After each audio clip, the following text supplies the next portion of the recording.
ત્રીજો અધ્યાય, એની 20મી કડી ખૂબ જાણીતી છે, પ્રેરણાદાયી કડી.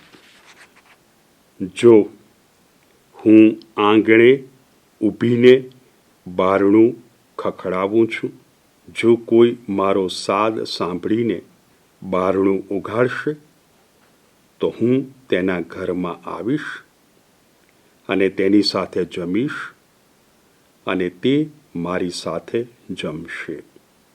યાદ રાખીશું, માહોલ, અત્યાચાર, સતામણી, કષ્ટો, કટોકટી. અધ્યાય 1માં લેખકને યોહાનને આદેશ આપવામાં આવે છે.